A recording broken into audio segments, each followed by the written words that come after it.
नमस्ते. मी प्राध्यापक doctor Abasu Shinde, academic counsellor, IGNOU regional centre Pune या ठिकाणाहून आपल्याशी संवाद साधत आहे. आजचा आपला विषय जो आहे तो प्रिन्सिपल ऑफ मॅक्रो इकॉनॉमिक्स 2 अर्थात कोर्स कोड BECC 134 हा असून या अंतर्गत प्रिन्सिपल ऑफ मॅक्रो इकॉनॉमिक्स 2 वरती आपण आज फोकस करणार आहोत. डेफिनेटली समष्टी स्थूल अर्थशास्त्राची तत्वे अर्थात 2 सेक्शन मधला आपण ब्लॉक 2 अल्प आणि दीर्घ कालावधीमध्ये GDP आणि किंमत पातळी यामध्ये कशा पद्धतीने बदल होतो किंवा ती स्थिती कोणत्या पद्धतीची असू शकते या संदर्भातील माहिती या अनुषंगाने आपण आज घेणार आहोत. यातलं युनिट 4 हा ब्लॉक 2 मधला पहिलाच युनिट आहे.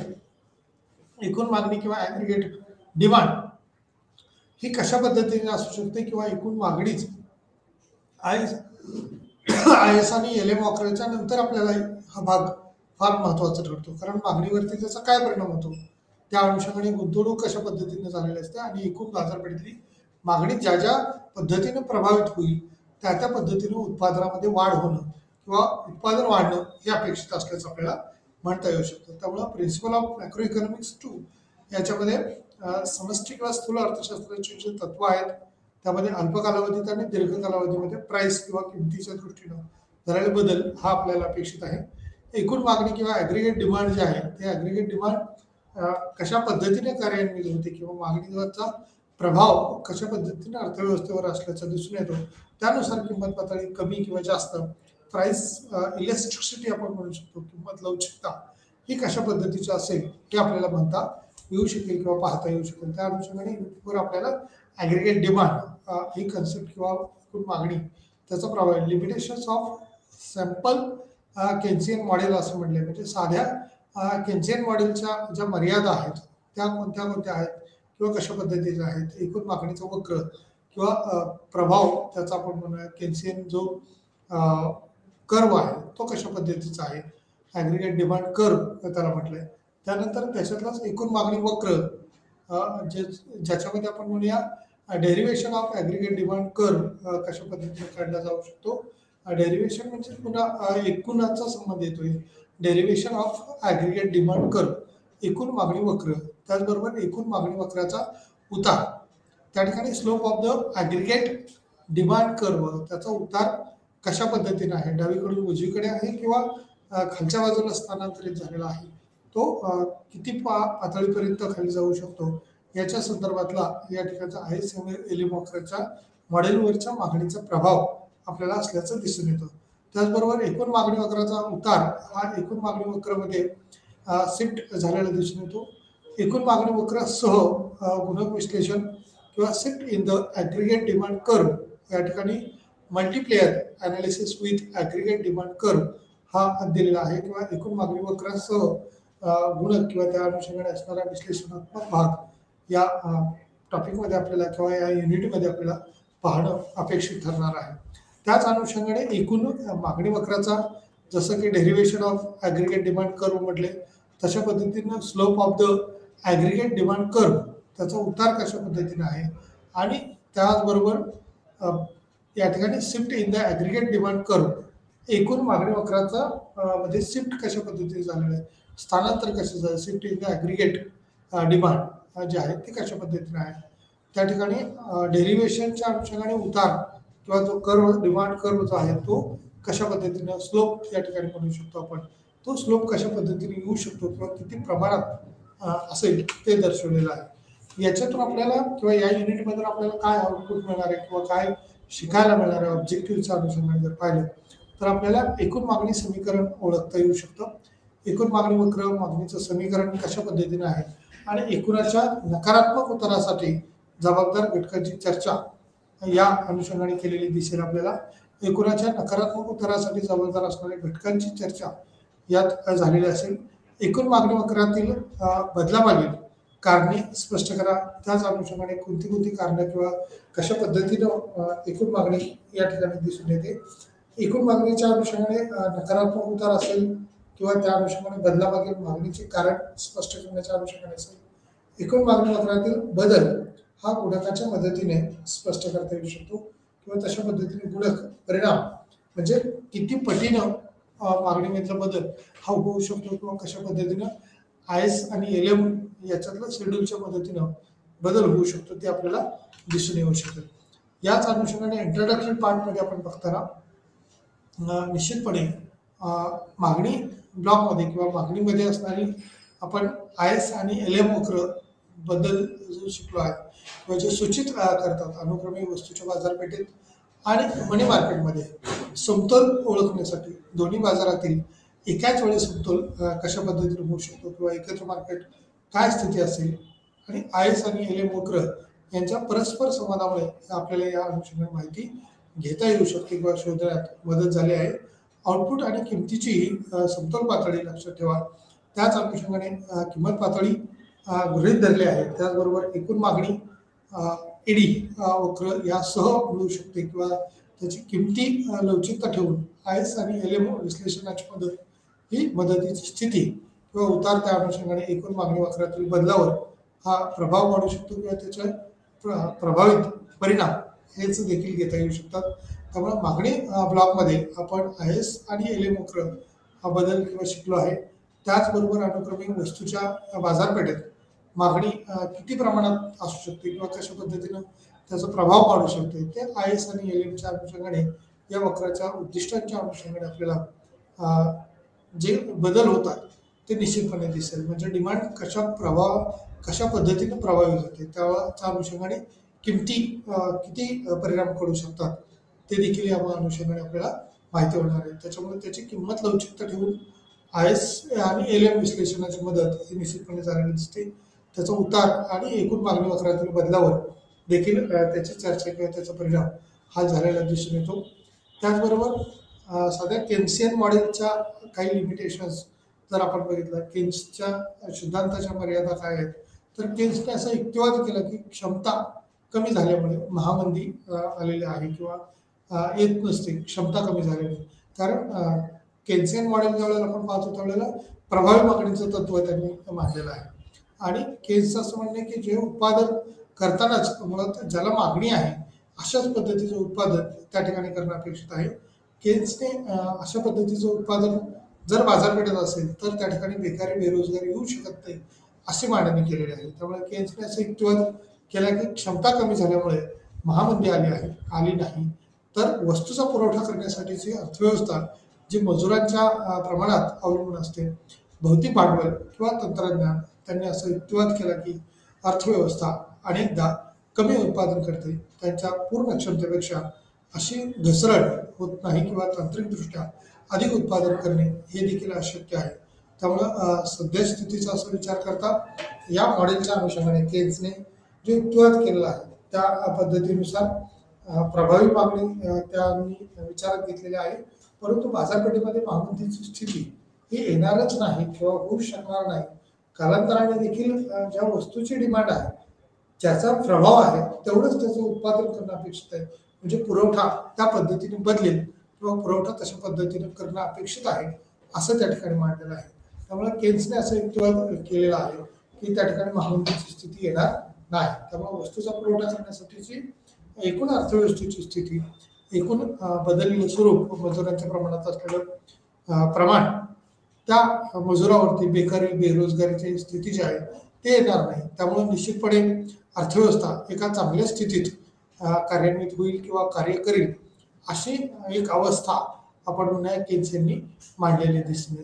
त्याचबरोबर भौतिक अवस्थाच्या अनुषंगाने जर विचार केला भौतिक दृष्टीनं भांडवल असेल तंत्रज्ञान असेल याचबरोबर असं युक्तिवाद केलेला आहे की त्यांनी अर्थव्यवस्थेच्या दृष्टीनं अनेकदा कमी उत्पादन करणं याला देखील महत्त्व दिलेलं आहे. पण यंत्रतंत्रातले होणारे बदल जे असतात त्या बदलाच्या अनुषंगाने त्या मागणीवरती कसा प्रभाव पडेल या अनुषंगाने याच्या काही मर्यादा ह्या सुस्पष्टपणे दिसतात.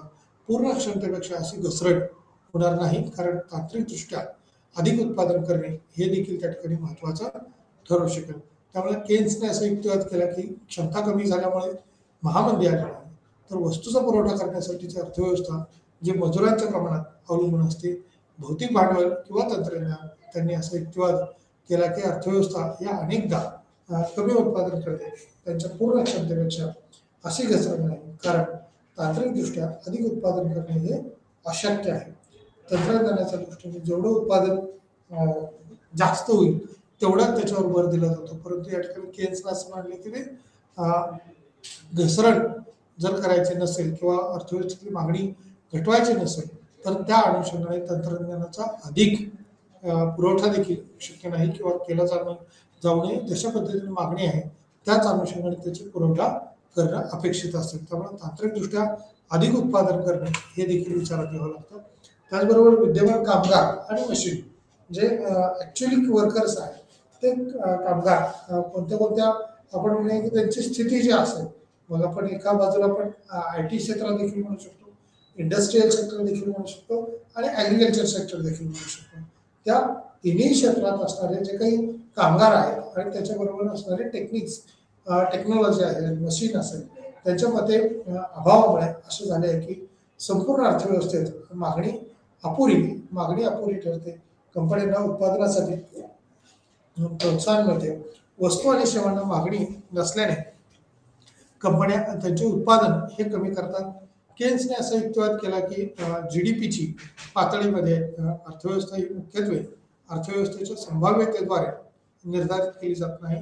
पुरवठा करू शकतो, परंतु एकूण मागणीच्या पातळीनुसार एडी ही स्थिती कशा पद्धतीने कार्यान्वित होऊ शकते किंवा विद्यमान कामगार आणि मशीन या अनुषंगाने त्याच्यातली असणारी स्थिती ही संपूर्ण अर्थव्यवस्थेत मागणी आणि अपुरी मागणी किंवा त्या अनुषंगाने कंपन्यांना उत्पादनासाठी प्रोत्साहन, वस्तू आणि सेवांना मागणी नसल्याने कंपन्या त्यांचे उत्पादन हे कमी करतात. आणि केन्सने असा युक्तिवाद केला आहे की GDPची पातळीमध्ये अर्थव्यवस्था ही मुख्यत्वे अर्थव्यवस्थेच्या संभाव्यतेद्वारे निर्धारित केली जात नाही आणि त्याचा पुरवठा जो आहे तो कशा पद्धतीने होऊ शकतो किंवा किती बदल होऊ शकतो, परंतु एकूण मागणीच्या पातळीनुसार त्याच्यात होणारे बदल हे देखील निश्चितपणे जाणवतील. केन्सच्या मते काही महिने ते काही वर्षाच्या कालावधीत बऱ्यापैकी लागू होणारी स्थिती दिसून येते. त्यामुळे अल्पावधीत दोनपैकी एक परिस्थिती असू शकते.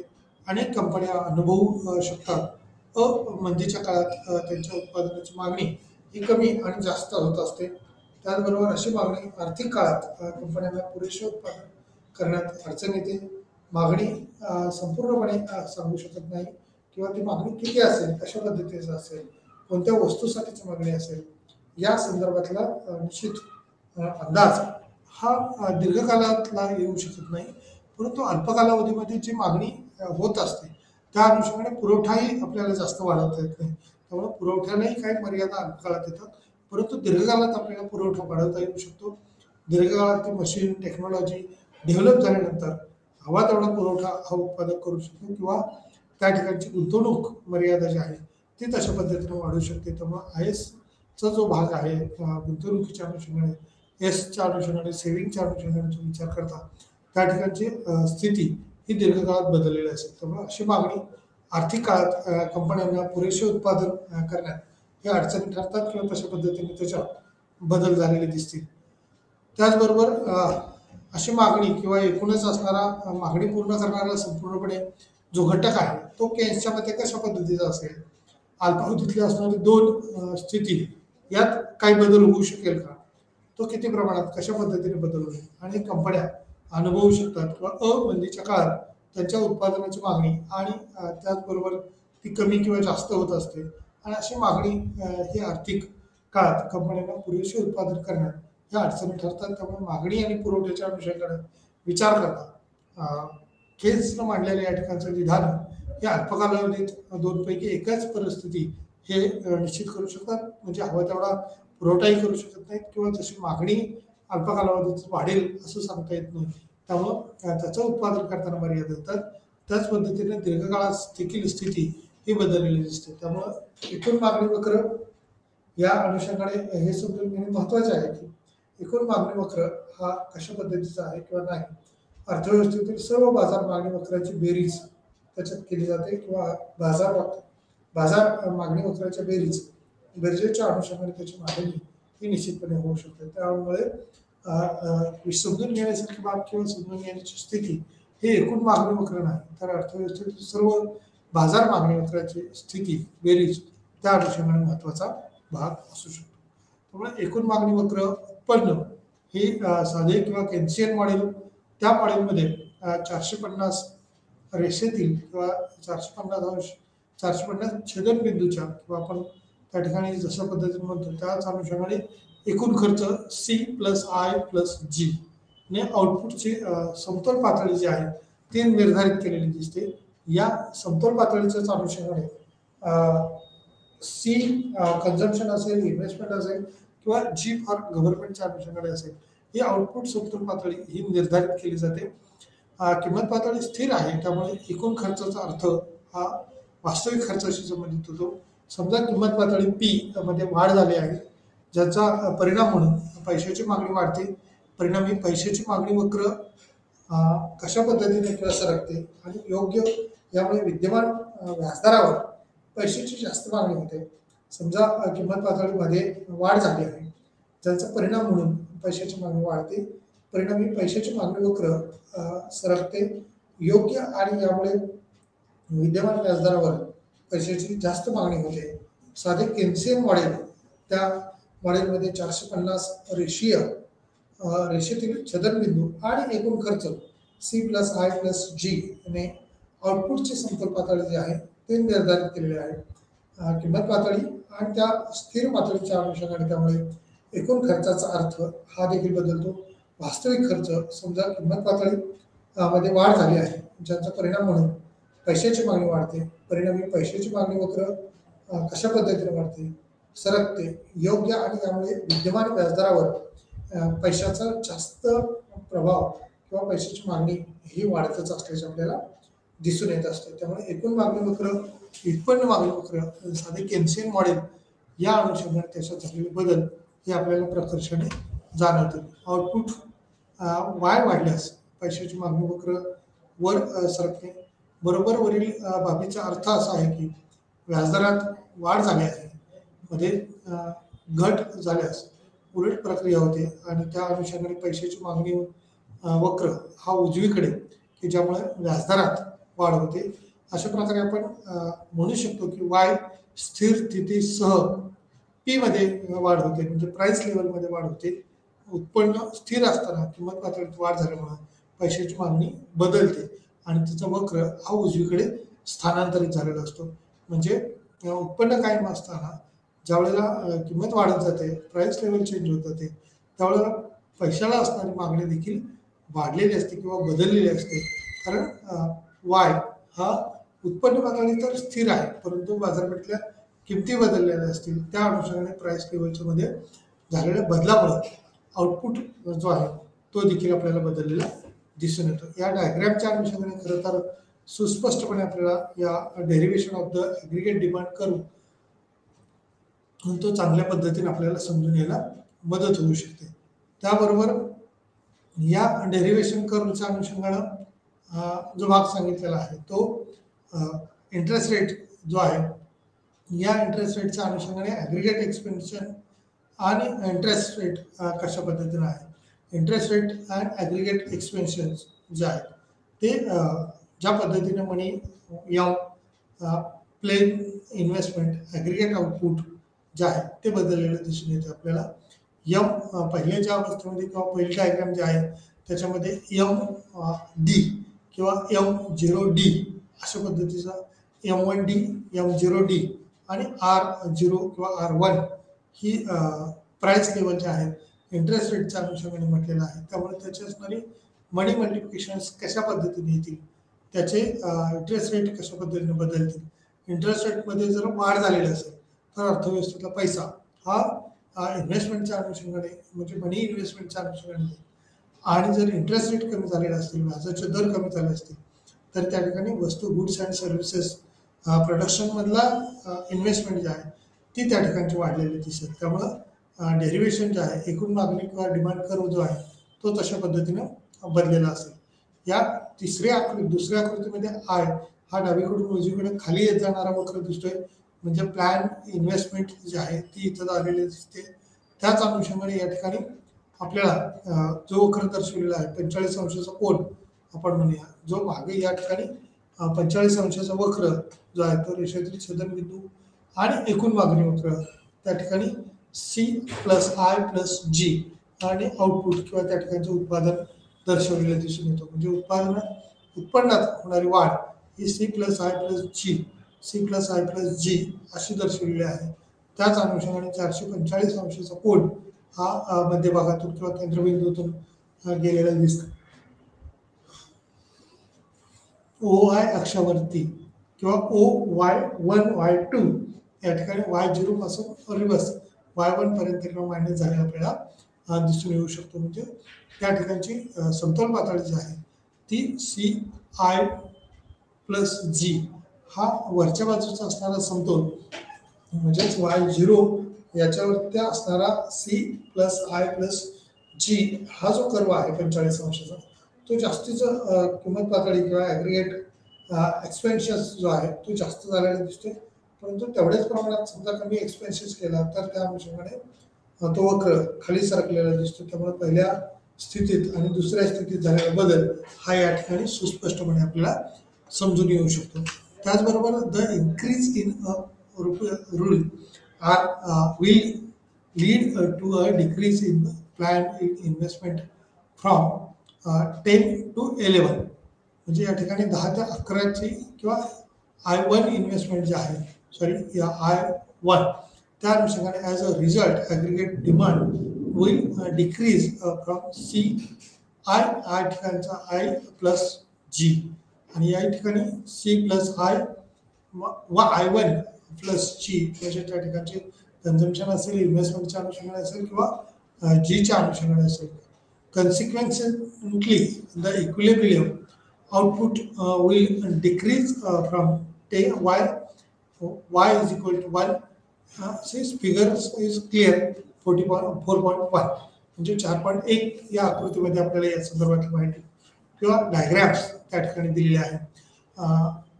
Convenient size, suppose there is a decrease in P म्हणजे या P पातळीच्या अनुषंगाने झालेले बदल हे कशा पद्धतीने असतील त्या अनुषंगाने त्याचे एड्स कशा पद्धतीने दिसून येतील. तर एडी P to AD पर्यंत जाणारा हा वक्र जो आहे तो मागणीचा कर्व दाखवलेला आहे. प्राइस लेवल जशा पद्धतीने डिक्रीज होत जाते तशा पद्धतीनं ॲग्रिगेट आउटपुट हे देखील प्राइस डिक्रीज झाल्यामुळं आउटपुट देखील वाढलेले दिसते किंवा प्राइस इन्क्रीज असते वाढलेले असते. त्यावेळेला कमी नगासाठी किंवा कमी वस्तूसाठी उत्पादनासाठी असणारी किंमत ही जास्त असते आणि ज्या पद्धतीने किंमत कमी होत जाते त्या पद्धतीनं प्राइस लेवल लो झाल्यानंतर ॲग्रिगेट जे आउटपुट आहे ते वाढलेलं आपल्याला दिसून येतं. म्हणजे त्या ठिकाणची प्राइस लेवलवरती अनेक गोष्टी ह्या डिपेंड असलेल्या दिसून येतात. त्याच्यामुळेच आपल्याला इन्कम हा सुद्धा स्पष्ट होईल.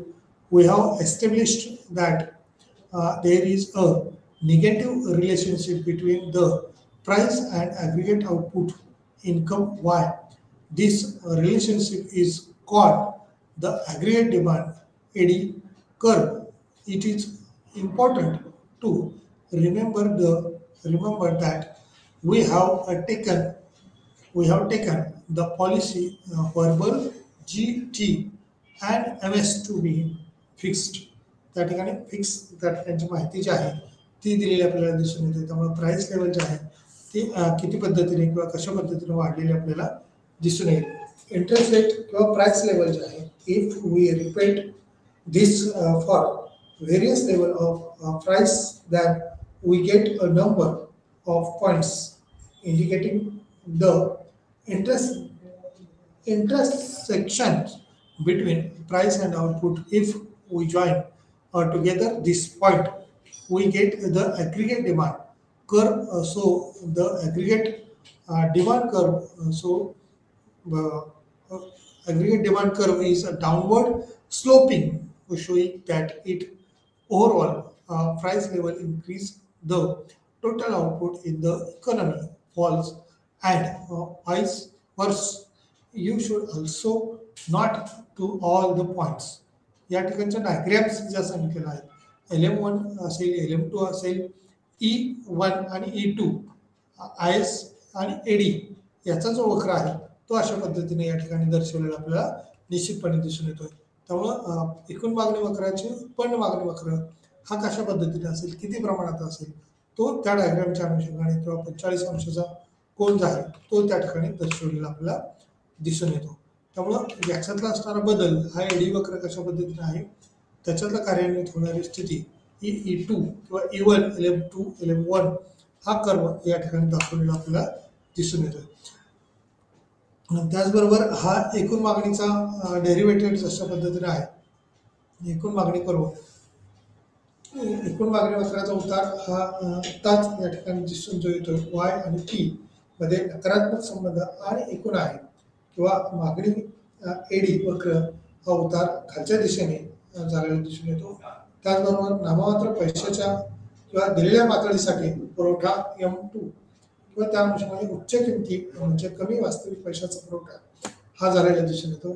अगदी सहज किंवा जास्त किमतीचा अर्थ असा आहे की उपलब्ध रुपयाच्या संख्येचे मूल्य हे कमी आहे, जसं की परिणामी उच्च किंमत पातळी म्हणजे एकूण मागणीची निम्न पातळी, त्याचप्रमाणे एक कमी किंमत पातळी म्हणजे एकूण मागणीची उच्च पातळी ही कशा पद्धतीने आहे. एकूण मागणी वक्राचा उतार या अनुषंगाने वाय आणि पी मध्ये नकारात्मक संबंध आणि एकूण जो बदल आहे एडी वक्र उतार हा खालच्या दिशेने किंवा नाममात्र पैशाच्या दिलेल्या पातळीसाठी हा पुरवठा वक्र हा दर्शवलेला आपल्याला दिसून येतो. त्याचबरोबर उच्च किमती म्हणजे कमी वास्तविक पैशाचा पुरवठा एम किंवा IFP-च्या अनुषंगाने सहज जास्त किमतीचा अर्थ हा देखील या ठिकाणी दिसून येऊ शकतो. त्यामुळं उपलब्ध रुपयाच्या संख्येचे मूल्य हे कमी आहे, जसं की परिणामी उच्च किंमत पातळी म्हणजे एकूण मागणीची निम्न पातळी, त्याचप्रमाणे एक कमी किंमत पातळी म्हणजेच एकूण मागणीची उच्च पातळी असल्याची दिसून येऊ शकते. त्याचबरोबर याच्यातली असणारी स्थिती ही एकूण मागणी वक्राचा उतार असेल, त्या उताराच्या अनुषंगाने वाय आणि पी म्हणजे उत्पन्न आणि प्राइस लेवल हे नकारात्मक संबंध असलेला आपल्याला दिसून येतो.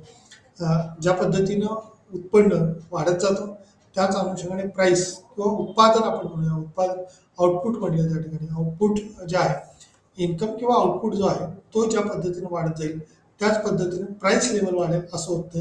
त्यावेळेला प्राइस लेवल ही लो असताना उत्पन्न किंवा डिमांड जी आहे ती त्या ठिकाणची वाढू शकते. त्यामुळं डिमांड कर्व हा वाय अक्षावरती किंवा खाली OX अक्ष आणि OY अक्षाच्या वेळेला आपण काढतो तशा पद्धतीने याच्यात आउटपुटच्या अनुषंगाने बदल झालेला दिसून येतो. त्यामुळं नाममात्र पैशाच्या दिलेल्या पातळीसाठी पुरवठा उच्च किमती म्हणजेच कमी वास्तविक पैशाचा पुरवठा अगदी सहज जास्त किमतीचा अर्थ असा आहे की उपलब्ध रुपयाच्या संख्येने मूल्य हे कमी आहे, जसं की परिणामी उच्च किंमत पातळी म्हणजे एकूण मागणीची निम्न पातळी, त्याचप्रमाणे कमी किंमत पातळी म्हणजेच एकूण मागणीची उच्च पातळी असल्याचं आपल्याला या ठिकाणी दिसून येतं. त्याचबरोबर एकूण मागणी वक्र हा खाली का जाते समजून घेण्यासाठी हे लक्षात ठेवण्याची गरज आहे की अर्थव्यवस्थेचा GDP हा त्यांचा वापर किंवा गुंतवणूक, सरकारी खर्च आणि निव्वळ निर्यात या 4 घटकापैकी प्रत्येक वस्तू आणि सेवांच्या एकूण मागणीमध्ये योगदान ही देत असते किंवा हे गृहीत धरलेलं आहे. तर सरकारी खर्च धोरणानुसार निश्चित केला जातो किंवा त्या संदर्भातली धोरणं ही ध्येय धोरणं विशिष्ट पद्धतीनं प्लॅनिंग करून अल्पकाळ आणि दीर्घकाळाच्या अनुषंगाने बदललेली आपल्याला दिसून येतात. या एकूण मागणी वक्रात खाली किंवा एकूण मागणीची असणारी स्थिती हे समजून घेण्यासाठी या बाबी लक्षात ठेवणं किंवा माहिती असतं अर्थव्यवस्थेचा GDP हा त्यांचा वापर कशा पद्धतीने आहे किंवा गुंतवणूक कशा पद्धतीने होऊ शकते, इन्व्हेस्टमेंट कोणत्या अनुषंगाने होऊ शकते ते दर्शवलेलं आपल्याला दिसून येईल. एकूण मागणी वक्र आणि त्याच्यात असणारा बदल हा सरकारी ध्येय धोरणाच्या अनुषंगाने किंवा सरकारी खर्च आणि निव्वळ निर्यात. सरकारचा खर्च म्हणजे कुठल्या प्रकारचा खर्च, तर सरकार साधारणपणे आपला अर्थव्यवस्थेतला खर्च जो विचारात घेत असते किंवा सरकार ज्याच्यावरती खर्च करतात ते म्हणजे उदाहरणासाठी आपण म्हणूया गॅसच्या अनुषंगाने असणारे सबसिडीज, अनुदान जे आहेत ती देण्याचे काम सरकारच्या मार्फत केले जातं. या सबसिडीजमुळं इनडायरेक्टली त्या कुटुंबाचं किंवा त्या उद्योग संस्थेचं उत्पन्न हे वाढलेलं असतं. म्हणजे सरकारने दिलेल्या कोणत्याही स्वरूपात सरकारचा खर्च, आता सध्या आपण केंद्र सरकार आणि राज्य सरकारच्या योजना बघतोय, किसान सन्मान योजना, त्या अनुषंगाने किसानसाठी किंवा शेतकऱ्यांसाठी प्रत्येकी 2,000 रुपये त्या कुटुंबाचा विचार करता कुटुंबासाठी 2,000 रुपये म्हणून सरकारकडून दिले जातात. अशा पद्धतीनं केंद्र सरकार जसं योजना जाहीर केली तसंच राज्य सरकार देखील योजना जाहीर करते आणि त्या राज्याच्या मार्फत किंवा केंद्राच्या मार्फत याच्यातून निधी हा पुरवला जातो किंवा पुरवठा होत असल्याचं दिसून येतं. त्यामुळे अर्थव्यवस्थेचा GDPचा विचार करता त्याच्या अनुषंगाने किती गुंतवणूक किंवा सरकारी खर्च जो आहे तो निव्वळ निर्यातदार म्हणजे सरकारचा खर्च वाढलेला असतील त्यामुळे निव्वळ निर्यातीमध्ये किंवा एक्सपोर्टमध्ये सुद्धा जे उत्पादन होत असतं म्हणजे जे गरजू आहेत किंवा उत्पादकांना एक प्रकारे आपण म्हणूया अर्थसहाय्य मिळत असतं आणि त्यामुळे प्रोडक्शन रेशो वाढेल, उत्पादन वाढेल आणि वाढलेल्या उत्पादनामधून एक्सपोर्ट किंवा निर्यात ही वाढण्याची जास्त शक्यता असते. या अनुषंगाने 4 घटकापैकी प्रत्येक वस्तू आणि सेवांच्या एकूण मागणीमध्ये योगदान देते असे गृहीत धरले तर सरकारी खर्च हा धोरणानुसार निश्चित केला जातो किंवा एकूण मागणी वक्र हा खाली का जाते हे समजून घेण्यासाठी हे लक्षात ठेवण्याची गरज असते. त्याच अनुषंगाने अर्थव्यवस्थेतला GDP हा त्याचा वापर किंवा एकूण गुंतवणूक, सरकारी खर्च, निव्वळ खर्च किंवा निव्वळ निर्यात या 4 घटकापैकी प्रत्येक वस्तू आणि सेवांच्या एकूण मागणीमध्ये योगदान देते असे गृहीत धरले तर सरकारी खर्च हा धोरणानुसार निश्चित केलेला असतो किंवा त्या धोरणात्मक बाबीवरती नियोजन करून धोरणात्मक बाब म्हणजेच सरकार वेगवेगळ्या पद्धतीचे जे अनुदान सबसिडीज प्रोव्हाइड करत असतं त्या अनुदानाच्या अनुषंगानं किंवा वेगवेगळ्या स्कीम आखत असतात, वेगवेगळ्या रोडमॅप सरकारचे असतात त्याच्या बेसवरती अर्थव्यवस्थेला एक ऊर्जित अवस्था आपण म्हणूया चांगली अवस्था येण्याच्या दृष्टीने एज्युकेशन फील्डच्या अनुषंगाने विचार केला तर डिफरंट टाईप ऑफ स्कॉलरशिप वेगवेगळ्या स्कॉलरशिप्स त्या सरकारच्या मार्फत दिलेल्या असतात त्याचा देखील या ठिकाणी संबंध येऊ शकतो. त्यामुळे GDP हा त्यांचा वापर गुंतवणूक, सरकारी खर्च आणि निव्वळ निर्यात या अनुषंगाने विचार करता या 4 घटकापैकी प्रत्येक वस्तू आणि सेवांच्या एकूण मागणीमध्ये योगदान देते असे गृहीत धरले आहे तर सरकारी खर्च धोरणानुसार हा निश्चित केला जातो किंवा त्या अनुषंगाने तसा त्याच्यात बदल हा निश्चितपणे प्रभावीपणे जाणून येऊ शकतो. त्यामुळे सरकारच्या अनुषंगाने निव्वळ गुंतवणूक कशा पद्धतीने करता येऊ शकते त्या गुंतवणुकीच्या अनुषंगाने एक्सपोर्ट किंवा एकूणच प्रोडक्शन वाढून आपल्याला एक्सपोर्ट कसं वाढवता येईल हा IS आणि LM नोकऱ्याच्या दृष्टीने देखील इन फ्युचर डिमांड कर्व हा इन्क्रीज होण्याच्या दृष्टीनं विचार केलेला दिसतो. म्हणजे जशा पद्धतीने मागणी वाढेल त्याच अनुषंगाने उत्पादन वाढवण्यासाठी प्रोत्साहन मिळू शकतं. त्यामुळे देशाचा एकूण विकास करण्याच्या दृष्टीने जर पाहिलं तर सरकारची खर्च करण्याची भूमिका जी आहे किंवा जी इन्व्हेस्टमेंटच्या अनुषंगाने गुंतवणूक केलेली असते ती गुंतवणूक अर्थव्यवस्थेला एक उभारी निश्चितपणे देऊ शकते. या 4 घटकापैकी प्रत्येक वस्तू आणि सेवांच्या एकूण मागणीमध्ये योगदान हे देते.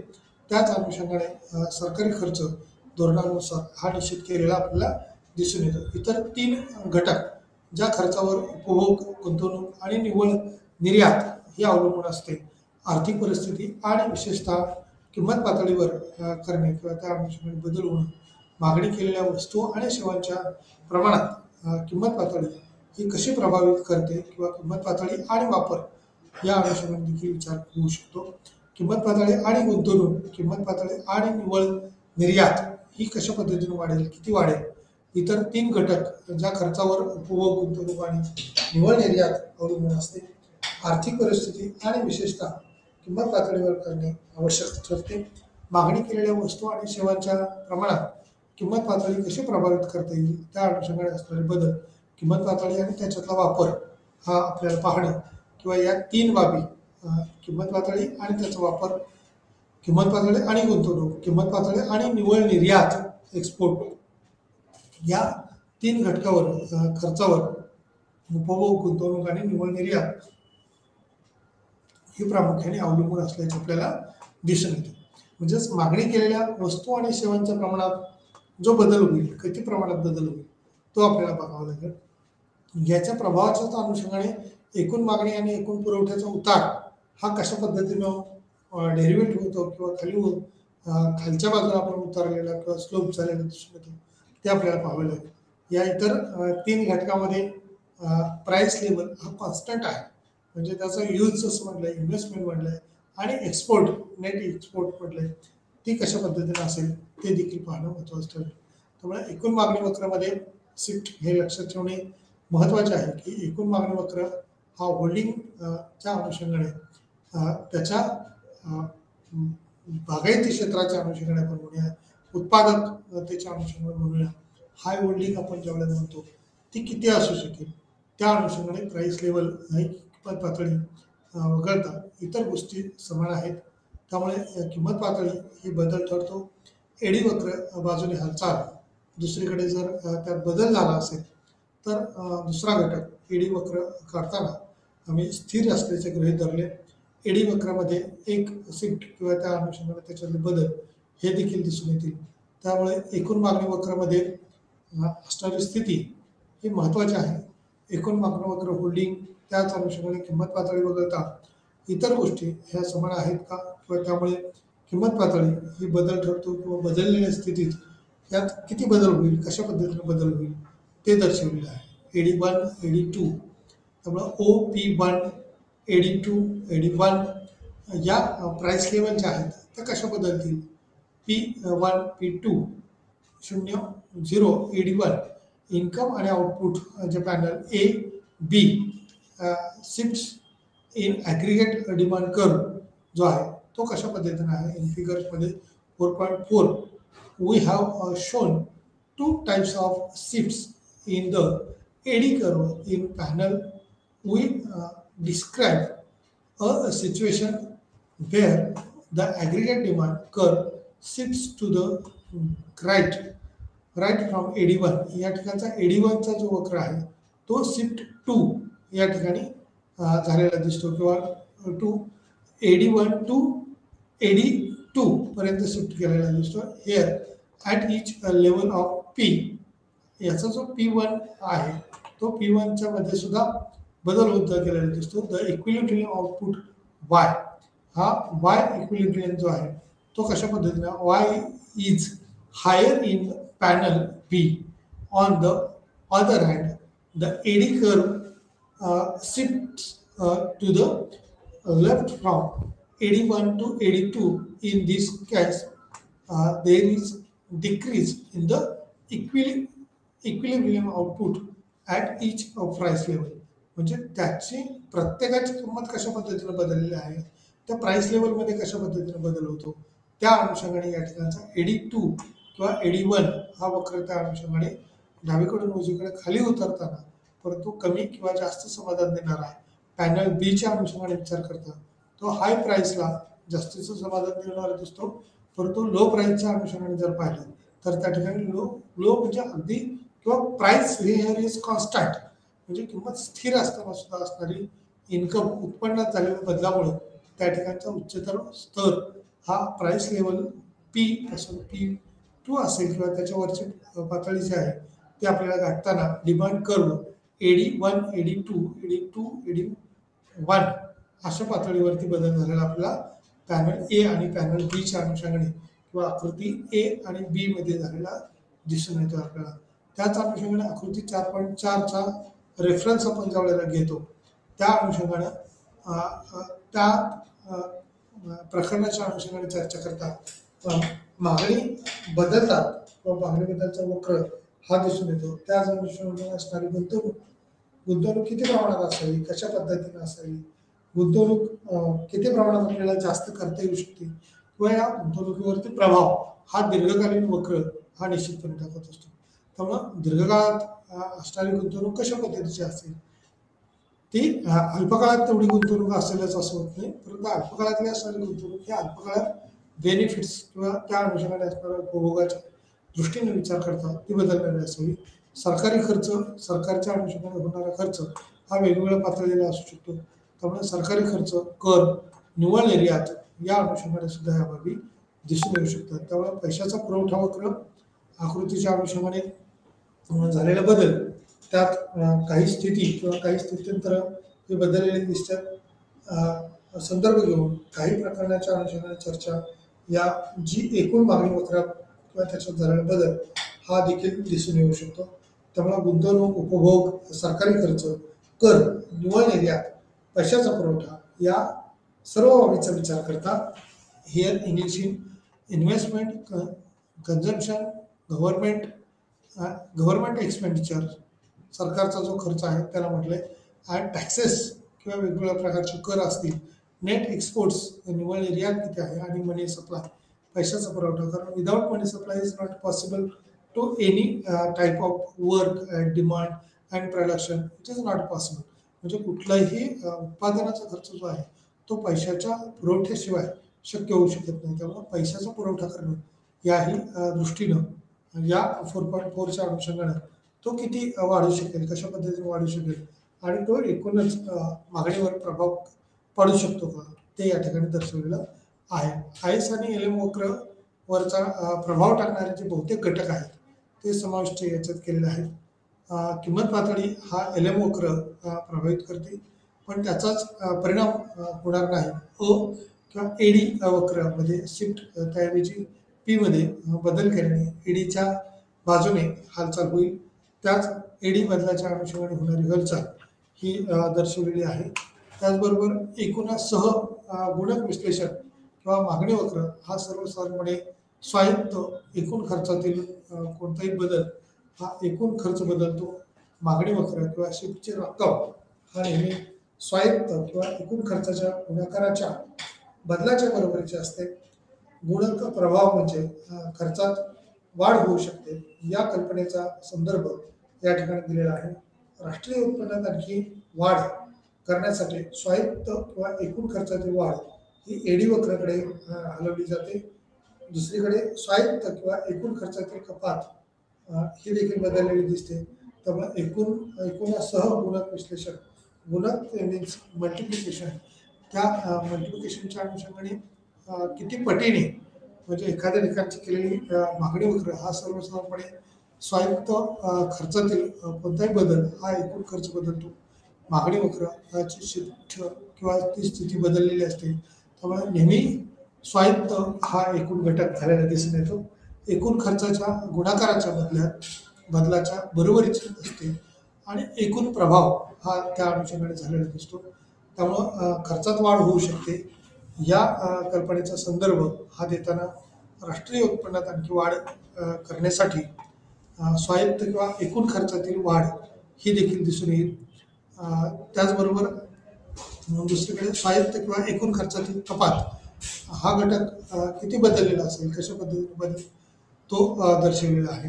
त्यामुळे एकूणासह विश्लेषण किंवा मागणी वक्र हा सर्वसाधारणपणे स्वायत्त किंवा एकूण खर्चातील बदल हा दर्शवलेला आहे. त्याचबरोबर कोणताही बदल हा या मागणी वक्र शिफ्ट करणारा दिसून येतो किंवा त्याची रक्कम ही स्वायत्त किंवा एकूण खर्चाच्या गुणाकाराच्या बदलाच्या बरोबरीची असते. त्यामुळे गुणक प्रभाव म्हणजे खर्चात वाढ होऊ शकते. या कल्पनेचा संदर्भ देते. राष्ट्रीय उत्पन्नात आणखी वाढ करण्यासाठी स्वायत्त किंवा एकूण खर्चातील वाढ एडी वक्र कडे हलवते. बरोबर दुसरीकडे स्वायत्त किंवा एकूण खर्चातील कपात ही देखील बदललेली दिसते. त्यामुळे एकूणासह गुणक विश्लेषण मागणी वक्र सर्वसाधारणपणे स्वायत्त किंवा एकूण खर्चातील जो कोणताही बदल जो आहे तो त्या अनुषंगाने दर्शवलेला आहे. त्यामुळं मागणी वक्र शिफ्टची रक्कम ही नेहमी स्वायत्त किंवा एकूण खर्चाच्या बदलाच्या प्रमाणाच्या अनुषंगाने असू शकते. त्यामुळे डावीकडे एडी वक्र आम्ही स्थिर किंमत पातळी आणि स्थिर व्याजदर हा गृहीत धरल्यास दर गुणक किंवा जी गव्हर्नमेंटच्या अनुषंगाने जर आपण लवचिक किंमत पातळी ठेवली तर व्याजदराचा विचार केला आहे. जसे की आयएस आणि एलएम विश्लेषणाच्या बाबतीत नंतर आम्हाला 2 गुणक प्राप्त होतात, वित्तीय धोरण गुणक आणि चलनविषयक धोरण गुणक. या दोन्ही पॉईंटच्या अनुषंगाने स्थिर किंमत पातळी आणि स्थिर व्याजदर गृहीत धरल्यास दर गुणक जी आपण लवचिक किंमत पातळी आणि व्याजदराचा विचार हा केलेला आपल्याला दिसून येतो. त्याच व्याजदराच्या स्थितीत कशा पद्धतीने बदल होईल, कशा पद्धतीने पैशाला असणारी मागणी, जशा पद्धतीने वस्तूची मागणी असते तशा पद्धतीने पैशाची मागणी ही त्याच्या व्याजदरावर अवलंबून असते. व्याजाचे दर जशा पद्धतीने कमी किंवा जास्त असतील त्याच पद्धतीनं याच्यातली मागणीतले बदल हे प्रभावीपणे झालेले आपल्याला दिसून येते. त्यामुळे व्याजदराचा विचार केला तर जसे की ISLM वक्र जो आहे तो विश्लेषणाच्या बाबतीत नंतर तो स्थिर झालेला किंवा दोन गुणक प्राप्त झालेल्याच्या अवस्थेमध्ये असल्याचं दिसून येतो. वित्तीय धोरण गुणक आणि चलनविषयक धोरण. आता वित्तीय धोरण याच्यामध्ये सरकार किंवा आपण म्हणजे एक प्रकारे अंदाजपत्रकीय धोरण ज्या पद्धतीने मांडलं जाते त्यालाच वित्तीय धोरण असं म्हटलं जातं. आणि याचा परिणाम म्हणजे काही कोटी रुपयाची गुंतवणूक किंवा खर्च सरकारने करण्याचा निर्धारित केल्यानंतर तेवढी कोटी रुपयाची रक्कम ही त्या विशिष्ट गटाकडे हे निश्चित येत असते. म्हणजे इन्फ्रास्ट्रक्चरवरती जर खर्च करायचं ठरवलं 10 कोटी रुपये, तर ते 10 कोटी रुपये इन्फ्रास्ट्रक्चरच्या जे काही इतर घटक असतील त्या घटकांचं एक प्रकारे उत्पन्न वाढायला मदत होत असते. आणि सरकार अशा पद्धतीची ही गुणकाच्या दृष्टीने असणाऱ्या अपेक्षा किंवा गुणात्मक पटीमध्ये असणाऱ्या अपेक्षा त्या ठिकाणी करतात. त्यामुळे ऑटोमॅटिकली जरी 2000 कोटी रुपयाची गुंतवणूक किंवा खर्च त्या ठिकाणी सरकारने करण्याचा निर्धार केलेला असेल एखाद्या अंदाजपत्रकात, म्हणजे एखाद्या रोजगार हमीवर असेल किंवा शिक्षण क्षेत्रातल्या स्कॉलरशिप्स असतील, तर तेवढी त्या घटकाची मागणी ही वाढायला मदत होत असते. म्हणजेच याचा मल्टिप्लाय इफेक्ट जो आहे तो मोठ्या प्रमाणावर होत असतो. म्हणजे कित्येक कोटी रुपयाची वाढ ही गुणात्मक स्वरूपाची, म्हणजे 2 कोटी रुपये त्या ठिकाणी रस्त्यावरती खर्च केले तर त्याचे जे काही घटक आहेत रस्ता बनवण्यासाठी लागणारे त्या सर्व घटकांना मोबदले मिळायला लागतात आणि त्या मोबदल्याचं बेनिफिट्स त्या घटकांची मागणी ही वाढलेली असते. या मागणीचा प्रभाव म्हणून त्या ज्यांच्याकडे ते घटक असतील रस्ता बनवण्याचे समजा, तर त्या घटकांची मागणी वाढल्यामुळे त्यांचं उत्पन्न वाढतं आणि त्या वाढलेल्या उत्पन्नातून त्यांच्या समोरच्या वस्तूचं उत्पादन हे वाढतं. म्हणजे कच्च्या मालाचं उत्पादन वाढेल, त्याच अनुषंगाने त्याला असणारे काही जे त्यातून मिळणारे ज्याला उत्पन्न मिळेल तो पुढच्या घटकाकडून मागणी करेल. म्हणजे जसं IS आणि LM विश्लेषणाच्या बाबतीत गुणात्मक स्वरूपाची या ठिकाणची वाढ ही प्राप्ती ही भविष्यात झालेली दिसते. आता याच अनुषंगाने चलनविषयक धोरण ज्यावेळेला आपण म्हणतो त्यावेळेला या चलनविषयक धोरणामध्ये देखील सरकार सरकार म्हणण्यापेक्षा आपण बँका ज्या पद्धतीने आपली RBIच्या मार्फत ध्येय धोरण राबवतात, म्हणजे IS वक्र असेल, IS आणि LM वक्र ज्या पद्धतीनं आपण बदलतो त्या पद्धतीनं त्या ठिकाणचा बँक रेट असेल, SLR रेट असेल, CRR रेट असेल, बँक दर आपण त्याला म्हणतो, या दरांमधले जर बदल झाले तर लाखो रुपये च्या रकमा या बँकांमध्ये ठेवी स्वरूपामध्ये ज्या ठेवलेल्या असतात त्या RBIकडे जात असतात आणि RBI कडून किंवा RBIच्या नियमामुळं ती रक्कम आपल्याला पुढे वापरता येते. परंतु नियमातली शिथिलता जर केली असेल, नियम कमी केले असतील, तर या नियमाच्या शिथिलतेमुळं हा भांडवली प्रवाह जो आहे तो लोकांकडे जास्त कन्वर्ट होत असतो. म्हणजे बँकांनी समजा व्याजाचे दर होम लोनच्या संदर्भात समजा 8% एवढं होम लोनला रेट असेल एखाद्या बँकेचा, SBIचा समजा, तर तोच SBI कडून जर होम लोनचा रेट हा 7.5 केला म्हणजे 0.5% लेस केला, तरी देखील बाजारपेठेतली घरांसाठीची असणारी मागणी ही वाढायला मदत होत असते, कारण भांडवल उपलब्धता ही मोठ्या प्रमाणावर होत असते. त्यामुळे या 0.5%चा बेनिफिट्स घेण्याच्या दृष्टीनं अनेक संस्था ज्या आहेत त्या तशा पद्धतीनं कार्यान्वित होत असतात किंवा वित्तीय धोरण त्याच्यातलं राबवताना आपल्याला दिसून येतात. त्यामुळे चलनविषयक धोरण हे गुणात्मक दृष्टीनं फायदेशीर ठरतं किंवा फायदेशीर स्वरूपातही अंमलबजावणी कार्य करत असल्याचं आपल्याला दिसून येतो. त्यामुळे चलनविषयक धोरण हे गुणात्मक आहे का किंवा किती प्रमाणात आहे, तर कशा पद्धतीनं अवलंबिले जातं या दृष्टीनं याची लवचिकता पाहणं हे महत्त्वाचं ठरतं. त्यामुळे वित्तीय धोरण आणि चलनविषयक धोरण या बाबतीत वित्तीय धोरण हे गुणक दर्शवते समतोल उत्पन्नावर सरकारी खर्चातील बदलाचा प्रभाव जेव्हा पैशाचा पुरवठा स्थिर ठेवला जातो हे राष्ट्रीय बदलाचे प्रमाण म्हणून परिभाषित केले आहे. किंवा वास्तविक पैसा ठेवताना सरकारी खर्चात दिलेल्या बदलासाठी उत्पन्न पुरवठा हा स्थिर मानला जातो. 2 मिनिट. वित्तीय धोरण किंवा गुणक दर्शवताना समतोल उत्पन्नावर सरकारी खर्चातील बदलाचा जो प्रभाव झालेला आहे तो पैशाचा प्रभाव किंवा पैशाचा पुरवठा हा स्थिर ठेवला जातो. हे राष्ट्रीय बदलाचे प्रमाण म्हणून परिभाषित केले आहे. वास्तविक पैसा ठेवताना सरकारी खर्चात दिलेल्या बदलासाठी उत्पन्न पुरवठा हा स्थिर ठेवला जातो. दुसरीकडे जर विचार केला तर चलनविषयक धोरण हा गुणक म्हणून परिभाषित होईल आणि या परिभाषित गुणकाच्या अनुषंगाने चलनविषयक धोरण ह्याची स्थिती जी आहे ती बदललेली दिसून येते. त्यामुळे वास्तविक पैशातील दिलेल्या बदलासाठी राष्ट्रीय उत्पन्नातील बदलाची रक्कम, त्याचबरोबर पुरवठा हा सरकारी खर्च आणि कर दर हे स्थिर ठेवताना बदललेले दिसतात. वित्तीय धोरण हे गुणात्मक स्वरूपाचं किंवा गुणात्मक बाबीवरती अवलंबित्व आहे. त्याचबरोबर समतोल उत्पन्नावर सरकारी खर्चातील बदलाचा प्रभाव झालेला दिसतो. जेव्हा पैशाचा पुरवठा हा स्थिर ठेवला जातो, त्याच अनुषंगाने राष्ट्रीय उत्पन्नाच्या अनुषंगाने देखील काही बदल हे निश्चितपणे होत असतात. या डायग्रामच्या अनुषंगाने आउटपुट Y0 किंवा Y1, Y3 या अनुषंगाने बदललेलं Y0, Y1 आणि Y2 या 3 टप्प्यामध्ये बदललं आहे. त्याच पद्धतीनं आयस वक्र हा डावीकडून उजवीकडे खाली किंवा डाऊन साईडला आलेला आहे, डाऊन स्लोप असलेला दिसून येतो. त्याच पद्धतीनं आयस वक्राचा स्लोप हा अप साईड किंवा वरच्या बाजूला स्थानांतरित झालेला आहे. E0 पासून E1 पर्यंत तो खाली या ठिकाणी आलेला आहे. त्याच पद्धतीने तो पुढच्या डायग्राममध्ये आयस वक्र हा E0 पासून किंवा E1 पासून E0 पर्यंत तो देखील डाऊन झालेला आहे.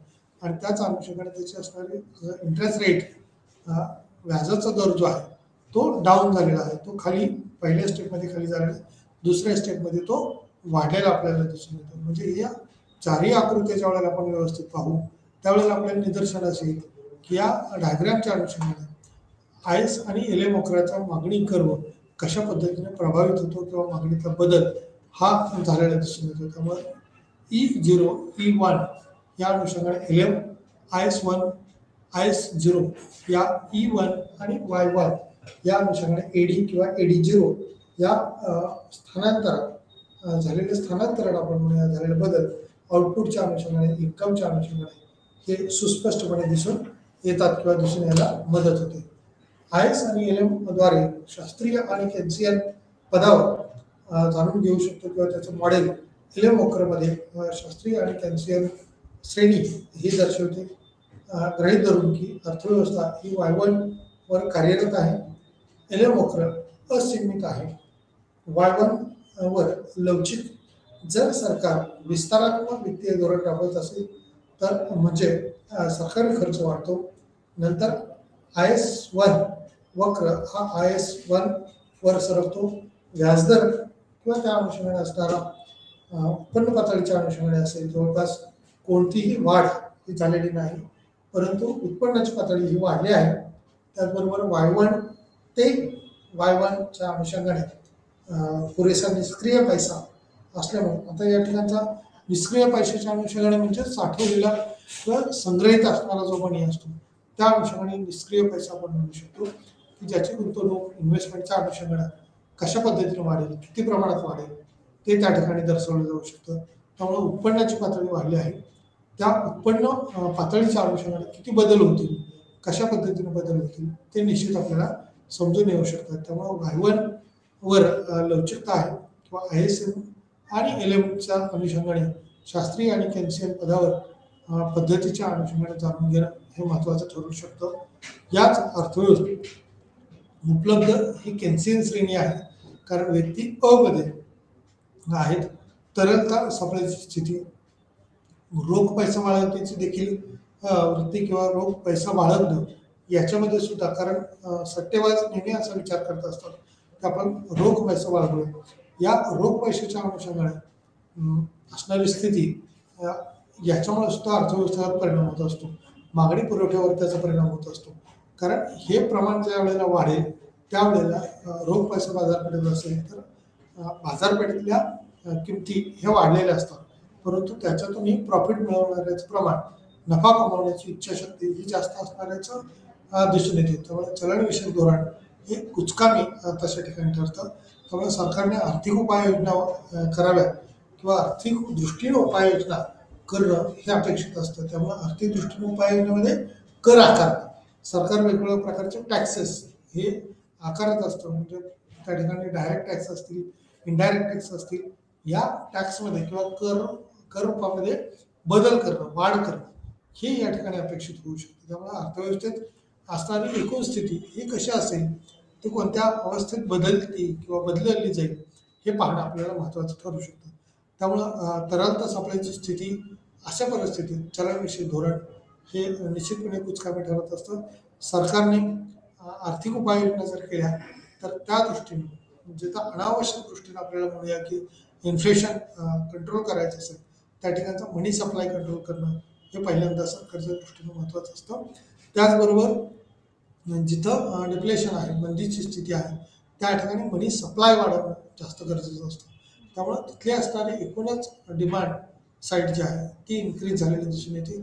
तशा पद्धतीनं पैशाची मागणी, जसं व्याजाचे दर कमी झाले तर बँकाकडून लोकांची पैशाची मागणी वाढत असते आणि मोठ्या प्रमाणावर वाढलेली मागणी काय होऊ शकते, अर्थव्यवस्थेला उभारीची स्थिती आणू शकते किंवा ऊर्जित अवस्था आणू शकते. त्यामुळे इंटरेस्ट रेट जसे लो होतील तशा पद्धतीनं मनी डिमांड वाढेल. वाढलेल्या डिमांडच्या अनुषंगाने अर्थव्यवस्थेतल्या गुड्स अँड सर्व्हिसेसची डिमांड, वस्तू आणि सेवांची मागणी जी आहे ती मोठ्या प्रमाणावर वाढायला मदत होऊ शकते. त्यामुळं गव्हर्नमेंट पॉलिसीज, सरकारच्या ज्या ध्येयधोरण आहेत त्या व्यवस्थित असणं हे जास्त महत्त्वाचं ठरू शकते. त्याच अनुषंगाने सरकारने आर्थिक उपाययोजना करताना त्या कशा पद्धतीनं कराव्यात, अर्थव्यवस्थेत उपलब्ध ही केन्सियन श्रेणी जी आहे ती कशा पद्धतीची आहे त्या अनुषंगाने देखील विचार करावा लागेल. त्या सप्लायची स्थिती या अशा परिस्थितीत चलनविषयक धोरण आणि त्या अनुषंगाने असणारे वाव हे पाहणं महत्त्वाचं ठरू शकतं. त्यामुळे सरकारने आर्थिक उपाययोजना कराव्यात, त्या उपाययोजनाच्या दृष्टीनं काही बदल होतात का त्या दृष्टीनं पाहणं अपेक्षित ठरेल. चलनविषयक धोरण हे गुणक स्पष्ट करतो. गुणक म्हणजे मल्टिप्लायर किंवा गुणात्मक स्वरूपाच्या बाबी यात मल्टिप्लिकेशनमध्ये आपण म्हणूया गृहीत धरलेले आहेत. किंमत पातळी ही स्थिर आहे किंवा कॉन्स्टंट आहे असं म्हटलंय. समतोल स्थितीत EO द्वारे दिली जाते, जेथे वक्र IS आणि LM0 या अनुषंगाने एकमेकांना E0 द्वारे दिली जाते, जेथे IS वक्र आणि LM0 एकमेकांना छेदतात. समतोल उत्पादन आणि व्याजदर अनुक्रमे Y0 I0 आहेत असे गृहीत धरूया आणि पैशाच्या पुरवठ्यात वाढ होते, ज्यामुळे LM वक्र हा उजवीकडे सरकतो. LM0 ते LM1 नवीन समतोल बिंदू E1 या ठिकाणी समतोल प्रस्थापित करत असतो. जर आपण मनी मार्केटचा विचार केला तर फक्त समतोल उत्पादनातील वाढ Y0 ते Y2 पर्यंत असेल. तथापि त्या अनुषंगाने बदल झालेला दिसेल. LM वक्र मध्ये पूर्ण शिफ्ट किंवा राष्ट्रीय उत्पन्नात बदल होत नाही. त्या बदलाच्या स्थितीत काही निश्चित बदल हे झालेले दिसून येतील. त्यामुळे चलनविषयक धोरण हे गुणात्मक किंवा गुणक स्पष्ट करतो आणि त्या अनुषंगाने ते बदल होतात. किंमत पातळी स्थिर आहे किंवा समतोल स्थिती E0 द्वारे दिली जाते, जेथे वक्र IS आणि LM0 एकमेकांना छेदतात. समतोल उत्पादन आणि व्याजदर अनुक्रमे Y0 किंवा Y0 आणि I0 आहेत असे गृहीत धरूया आणि पैशाच्या पुरवठ्यात वाढ होते, ज्यामुळे LM वक्र हा उजवीकडे सरकतो किंवा त्या अनुषंगाने बदल हा झालेला दिसेल. नवीन समतोल बिंदू E1 आहे. जर आपण मनी मार्केटचा विचार केला तर त्याच्यात बदल तितकंसं झालेला दिसत नाही. फक्त समतोल उत्पादनातील वाढ Y0 ते Y2 पर्यंत असेल. तथापि वास्तविक क्षेत्राची उपस्थिती ही समतोल उत्पादन Y1 ते Y0 मध्ये बदलते आणि जर LM वक्र मध्ये पूर्ण शिफ्ट किंवा राष्ट्रीय उत्पन्नात बदल झालेला दिसत नाही. त्या अनुषंगाने तशी स्थिती बदलत नाही अशी स्थिती दिसते. आकृतीच्या अनुषंगाने याच्यात 4.5 मध्ये सुद्धा हेच दर्शवलेलं आहे. त्याच अनुषंगाने विचार करता एका बाजारातील बदलाचा दुसऱ्या बाजारावर होणारा परिणाम हा पाहावा लागेल. त्या अनुषंगाने ह्या कन्क्लुजनकडे येत असताना मागील IS आणि LM विश्लेषणाबद्दल जाणून घेतल्यानंतर आम्ही हे युनिट सुरू केले किंवा एकूण किंमत पातळीतील बदलाचा परिणाम हा पाहण्याच्या उद्देशाने मागणी IS आणि LM विश्लेषणाच्या मदतीने एडी वक्र मिळवते आणि घटक त्याच्यात बदलतात. एकूण मागणी वक्राच्या नकारात्मक उतारासाठी जबाबदार आहेत. विस्ताराने स्पष्ट केले आहे किंवा एकूण मागणी वक्रातील बदलावरही चर्चा झालेली आहे. त्यामुळे एकूण मागणी वक्रासह गुणक विश्लेषणाच्या मदतीनं वित्तीय आणि चलनविषयक धोरण त्या गुणकावरती निश्चित परिणाम करत असतं. अशा पद्धतीनं या ठिकाणचा एकूण मागणी हा जो युनिट आहे तो आपण या ठिकाणी थांबूया. या ठिकाणी आपण धन्यवाद. Thank you so much.